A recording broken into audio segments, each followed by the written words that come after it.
Ya. Buenos días, como les ofrecimos, hoy vamos ya a proceder con nuestro primer podcast. Mi nombre es Julio González, soy fundador del Centro Terapéutico Vista Campo y me he dedicado estos 20 años al estudio e investigación de las adicciones. Después de todos estos años trabajando como terapeuta y teniendo una sala de terapia donde podemos ver la diversidad de factores que rodean la vida de un adicto, decidimos que esta nueva serie, que comienza en el 2025, tiene que estar dirigida de la forma más sencilla, más humana y más cotidiana a las amas de casas, a los padres normales, a las novias, a los novios, a los jóvenes que están confundidos, los que están consumiendo pensando que no tienen riesgo, a los maestros, a los profesores, a los terapeutas, a los médicos que están especializados en su disciplina y quieren entender el complejo mundo de las adicciones. Entonces, como estaba pensando esta mañana con el equipo, cuál sería la mejor forma de comenzar, evidentemente es por la pregunta más concurrida en todos lados, y es: ¿la adicción es una enfermedad? Y si lo es, ¿por qué lo es? ¿O es una falta de carácter o una debilidad? Yo sé que es un tema muy tocado, que es muy trabajado, pero a pesar de eso sigue siendo una gran duda para las familias. Es muy difícil que un padre pueda creerse que un joven de 25 años, así como empieza a tomar, no deje de hacerlo. Y si hay algo, por cierto, que es común en todas mis terapias, en mi país o en el extranjero, es: así como yo he podido parar, ¿por qué él no para? ¿Por qué si yo me tomo una pastilla para dormir, mi esposa tiene que tomarse 2 y 3 y 4 pastillas y no hace lo que yo hago? ¿Por qué si yo dejé de fumar, él no deja de fumar? ¿Por qué si yo puedo salir a una fiesta y tomarme 2 o 3 tragos, por qué mi hijo no para? Y esto no es una falta de conciencia por parte de la familia. Esto tiene que ver con lo que hemos heredado históricamente. La adicción viene desde hace muchísimos años, desde Grecia, desde Roma, como un tema que se aisló, que se reservó al campo de la moral, del vicio, de la falta de ética, de la falta de valores por las conductas que tenía alguien bajo el efecto del alcohol. Ya en las grandes obras de Sócrates, de Platón, de Anaximandro, se ven en los textos la preocupación con las conductas bajo el efecto del alcohol. Y ante la falta de información con evidencia científica, que tuvieron que pasar años hasta ahora para tenerlas, ese mundo oscuro de las conductas se dejó en la oscuridad, como pasó en una época con otras enfermedades o condiciones. La época de la peste, que no se entendía por qué la peste negra. Después con todo lo que era el síndrome de Down, que durante años se escondían a estos jóvenes porque no entendíamos que era alguien con síndrome de Down y se les llamaba retardados o mongólicos. Después ocurrió más recientemente con el SIDA.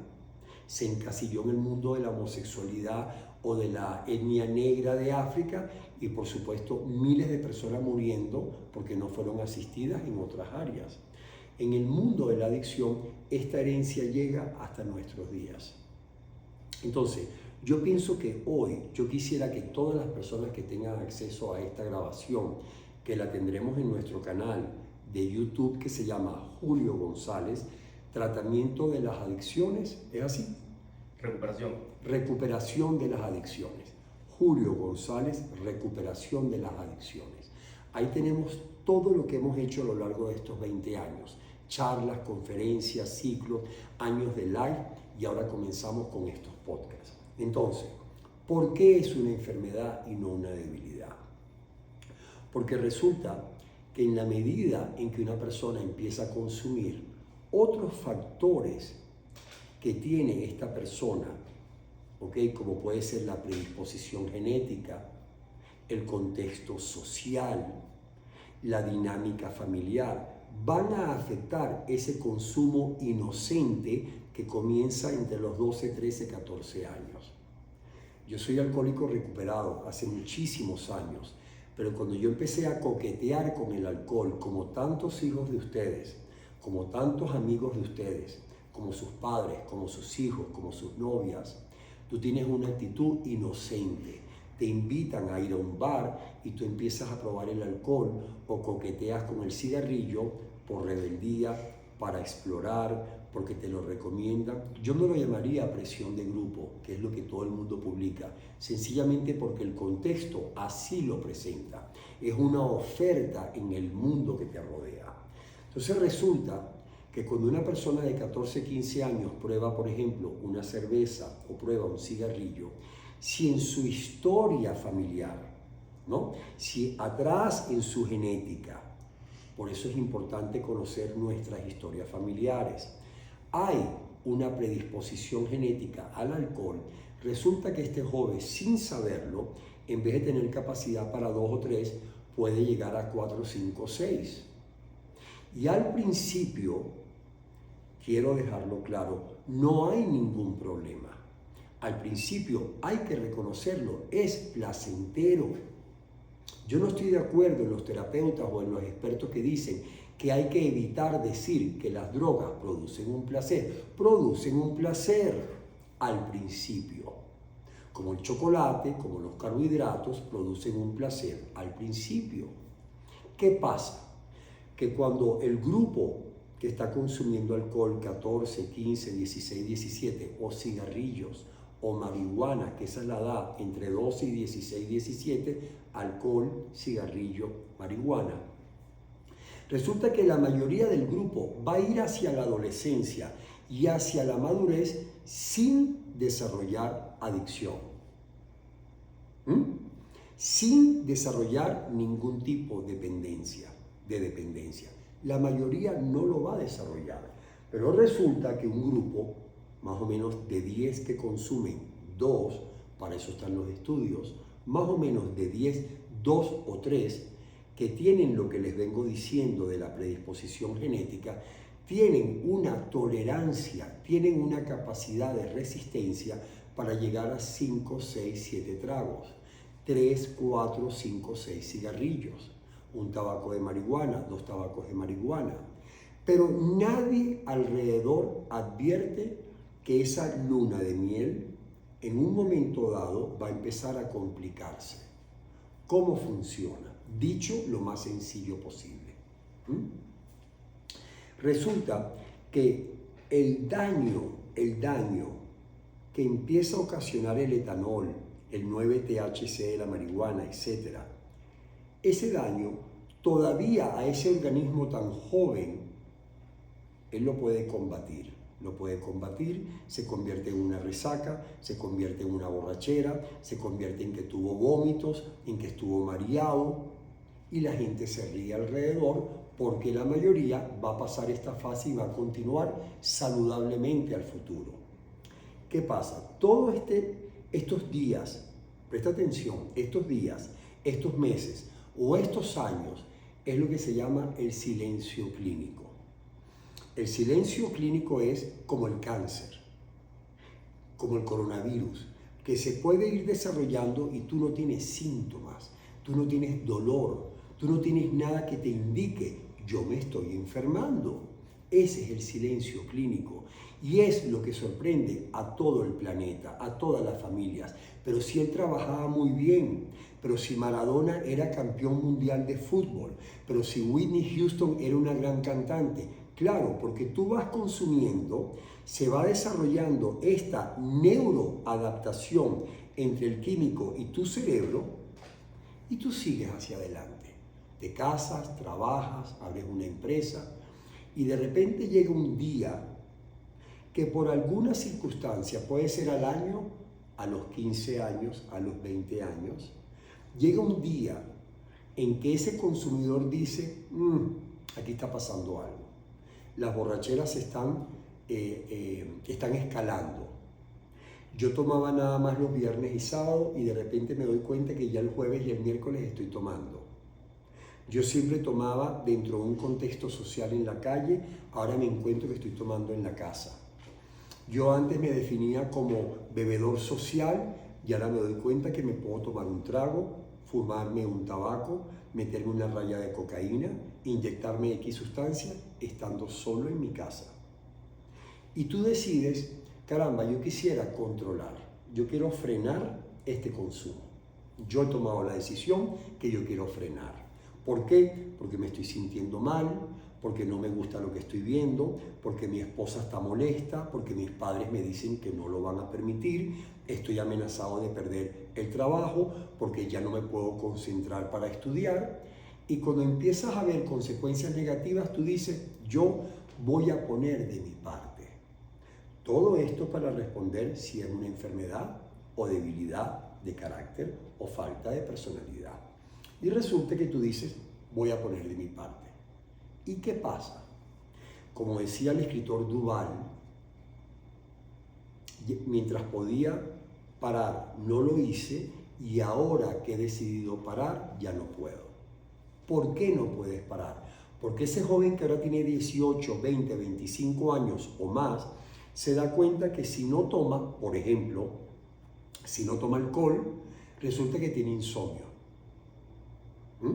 Se da cuenta de que si no toma alcohol, está sumamente nervioso, está ansioso, no está bien, no se siente bien. Si no fuma marihuana, de repente se siente de mal humor, irritable, no le interesa nada, pierde el interés en ver a su familia, no quiere salir, se encierra en el cuarto. No digamos el cigarrillo, imposible pararlo, porque a diferencia de otras sustancias, es cada 5 o 10 minutos, es ese craving, esas ansias de consumir que lo lleva a aprender otro y otro y otro, y por supuesto pasas de 1, de 5, de 10 a 15, 30 o a 2 cajetillas. En este proceso, tu cerebro, sin saberlo, dicho de una forma muy sencilla, para que lo entienda cualquier mamá o cualquier papá, aprendió a funcionar con la sustancia. Repito, ha aprendido a funcionar con la sustancia. De tanto poner esta impronta aquí de químico, ese organismo se adaptó. Y ahora resulta que cuando tú quieres reducir la cantidad, tú has desarrollado una tolerancia y te dice, no, yo necesito la dosis habitual. Dicho de otra manera, con un ejemplo sencillo, ¿qué es una barriga? Una barriga es una persona con 15, 20 años de edad, empieza a excederse con la alimentación, con la comida, y el cuerpo, es decir, la barriga, se empieza a expandir a ese exceso al cual tú lo estás sometiendo. No tiene capacidad para mantenerse delgado cuando tú estás abusando de la comida. Y el cuerpo se empieza, a adaptar. Exactamente igual a las neuronas.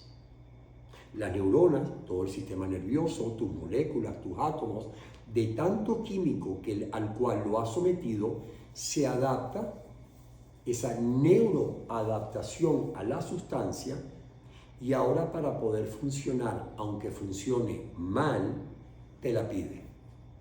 ¿Cómo te la pide? Con los sindromazos. Dicen los expertos que hasta más de 100 síntomas, irritabilidad, anedonia, apatía, desidia, desinterés, mal humor, rabia, ira, depresión, angustia, ansiedad. Todo esto, hasta el momento en que sin saberlo, y yo lo he vivido, sin saberlo, tú vuelves a tomar y te sientes bien, te sientes aliviado, te sientes que te has calmado, como cuando comes después de haber sentido mucha hambre. Entonces, esa persona que ha desarrollado una adicción cree que le gusta lo que está consumiendo.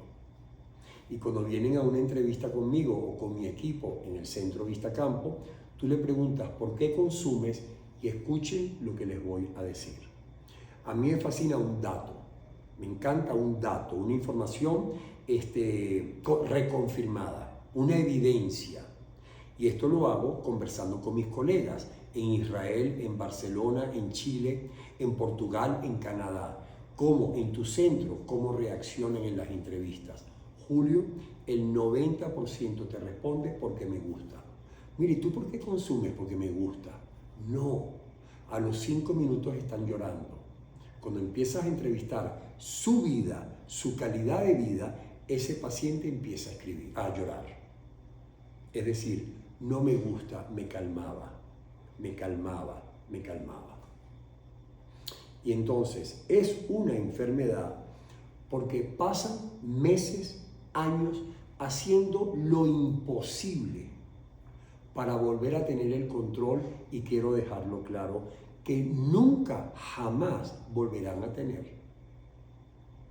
Así como no le pides a un diabético que aprenda por sí mismo a controlar el efecto del azúcar y reconoces que no lo puede hacer, así como el asmático o el alérgico a los mariscos, no le dices cómetelo y aprende a controlar los efectos negativos, exactamente igual la adicción. No existe en el planeta. Yo hablo siempre no como una única verdad, sino desde la experiencia que hemos tenido 20 años trabajando en adicciones, con pacientes del extranjero, católicos, hebreos, musulmanes, ricos, pobres, blancos, negros, mujeres, hombres, jóvenes, adultos, empresarios, monarquía política, es decir, una enfermedad democrática. Una vez que has desarrollado una neuroadaptación entre el químico y el cerebro, ya tú solo no podrás hacerlo. ¿Y por qué? Porque la parte donde afectan las drogas, todas por igual. No empecemos con los mitos y las leyendas de que la heroína es la droga, pero que la cerveza no es tanto. Todas son drogas, legales o ilegales. Drogas. ¿Por qué? Porque alteran psicoactivamente ciertas áreas del cerebro. Las afectan, las alteran. Entonces, ¿qué ocurre? En este momento en que ya el adicto ve que no está pudiendo parar, la voluntad no hace ningún papel, porque donde hicieron el daño, que es el córtex, que es con el que tú razonas, es el semáforo que te dice es hora de parar, con el que reflexionas, con el que dices esto es bueno, esto es malo, esto me está haciendo un daño, esto no me conviene, queda totalmente adormecido, desaparece, y su conexión con el límbico, que es la otra parte del cerebro, que es el tsunami, que es la emoción pura y dura, que es el impulso, toma el control. Quiero dejarlo claro y yo quisiera que sea lo más sencillo posible. Estos podcasts no van a estar dirigidos a los especialistas. Ellos tienen otros lugares donde formarse o aprender. Esto es para las familias mundanas y sencillas. El ejemplo que solemos utilizar en Vistacampo. Cuando tú llegas a una ciudad, cualquier ciudad, vas de Madrid, vas a Barcelona, y tú vas en tu coche, vas en tu carro, y te estás acercando, hay un letrero que te dice, faltan 50 kilómetros, faltan 20 kilómetros, faltan 5 kilómetros, y tú tienes una advertencia. Y de pronto te dice, faltan 5 kilómetros, y de pronto dice, despacio. Baje la velocidad, usted ha llegado a destino. Y tú vas tomando las precauciones, vas reduciendo la velocidad hasta que llegas a destino. En el cerebro del adicto, en la medida en que te vas acercando al consumo o al desastre o al accidente, todas las advertencias, todos los letreros desaparecen. Y el tsunami de la falta de control de impulsos se apodera de tus actos. ¿Me estoy explicando? ¿Vamos bien? Ok. Se apodera de tus actos. Y esto, quien nos esté escuchando, no puede tener la falta de compasión o de conciencia o de responsabilidad de decir, bueno, pero si yo sí, él debe hacerlo. Va a ser que no. El hecho de que quien escuche esto y se haya controlado y haya frenado, no significa que la otra persona pueda. Otro ejemplo que es muy útil de Nora Volkow. Nora Volkow siempre dice, tú vas en tu carro, tú vas conduciendo en tu carro, es decir, estás tomándote unos tragos, estás fumando cualquier sustancia con una buena intención, que es no perder el control de lo que estás consumiendo, como la mayoría de las personas. ¿Y qué pasa?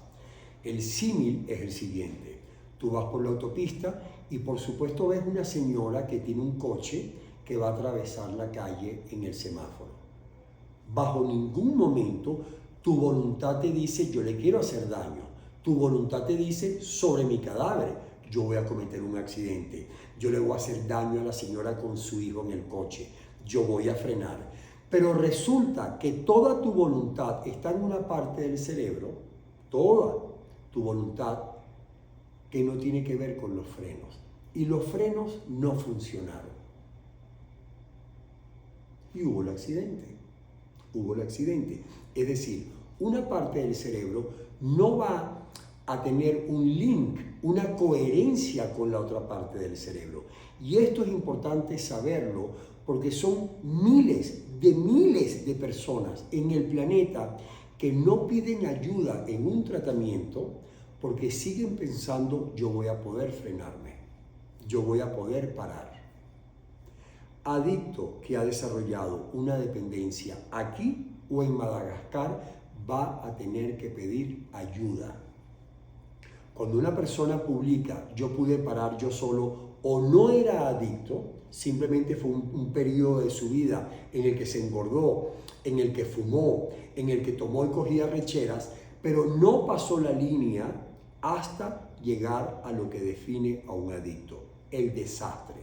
La enfermedad en la adicción significa que a pesar de las consecuencias negativas, no puedes dejar de hacerlo. Ese día usted se puede llamar a sí mismo adicto. Porque la gente te pregunta cuál es la definición. La definición oficialmente aprobada por el Instituto Nacional Antidrogas, por la Organización Mundial, es muy sencilla. La adicción es una enfermedad crónica del cerebro. Significa no tiene cura, lo cual es cierto. No te vas a curar ni de la diabetes, ni de las alergias, ni del asma. Van a quedar compensadas.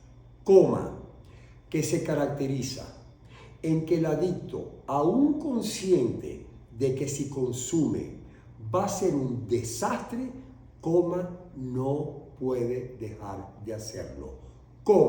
Ahora le agregaron sin tratamiento mortal. Como las cajetillas de cigarrillo. Durante años decían puede ocasionar cáncer. Ya no se puede seguir mintiendo. La ciencia se lo ha hecho ver a los gobiernos. Ocasiona cáncer. Punto. No es una posibilidad. Un adicto sin tratamiento llega a un nivel de deterioro tan grande, a una soledad tan grande, a un abandono tan grande por sus actos, que el final, es decir, la muerte, está garantizada. Entonces, ¿qué queremos hacer para empezar a cerrar? Creo que el tiempo rueda, ¿no? Es hora.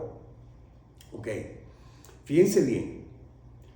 Si escuchando esta grabación de hoy, ustedes dicen, tengo a alguien en mi casa que creo que coincide con lo que está diciendo Julio González. Esta persona se la pasa de mal humor, o cuando no está de rumba, o cuando no está socializando, le cuesta estar tranquilo en casa. No se ve sereno, no se ve tranquilo. Está perdiendo interés en los deportes, en compartir con la familia. Ya las cosas que le interesaban, el arte, las bellas artes, el cine, un buen libro, empieza a perder interés. Aquí se está presentando un problema.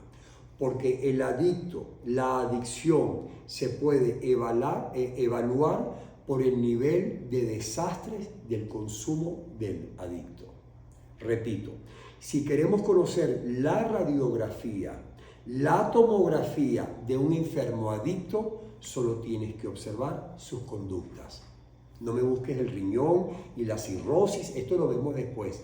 Para empezar, padres y madres, jóvenes o adultos, empecemos a identificar en el hogar algún tipo de cambio. Cambio de amistades, abandono en la imagen, falta de estructura, falta de rutina. mentiras, manipulación, orden, entusiasmo. Si ustedes detectan algo de esto, nos escriben, nos llaman, para poder evaluar en qué nivel de riesgo se encuentra su ser querido. La voluntad, para volver a decirlo, podrá recuperarse cuando haga un tratamiento y estas partes del cerebro, por neuroplasticidad, se recuperen. Termino con un mensaje. La adicción es una enfermedad tratable y el tratamiento funciona. Repito, cualquier adicto en riesgo se puede recuperar y los tratamientos funcionan. No hay un solo perfil de adicto y no hay un solo modelo de tratamiento. Entonces, espero haber ayudado de alguna manera. Este podcast lo vamos a subir en nuestro canal, Julio González, Recuperación de las adicciones. Así de sencillo tendrá su titular y la próxima semana vamos a seguir respondiendo todas estas inquietudes. A partir de la adicción, ¿qué se puede hacer? ¿Cuáles fueron las causas? ¿Qué puede hacer la familia? ¿Qué puede hacer la pareja? ¿Qué significa pisar fondo? ¿Qué tipos de tratamientos hay? ¿Qué pasa según la sustancia? ¿Qué pasa con las adicciones químicas y con las adicciones comportamentales? Aquí tenemos todo un mundo a trabajar que me llena de entusiasmo hacerlo, a mí junto a mi equipo. Con lo cual, gracias por escucharnos. Cualquier mensaje que ustedes envíen, nuestro equipo lo va a recibir y se los vamos a responder. Cualquier orientación en cualquier parte del planeta. Síganos en nuestro canal. ¿Cómo es que dicen todos los que tienen un podcast? No se olvide la campanita de suscribirse. ¿Tú tienes eso aquí? Bueno, eso que hay que hacer para que tengas notificaciones de lo que estamos haciendo y aprovechemos gratuitamente estos 20 años de experiencia que no son una única verdad, pero están bastante cerca de poder ayudar. Gracias a todos y hasta la próxima semana.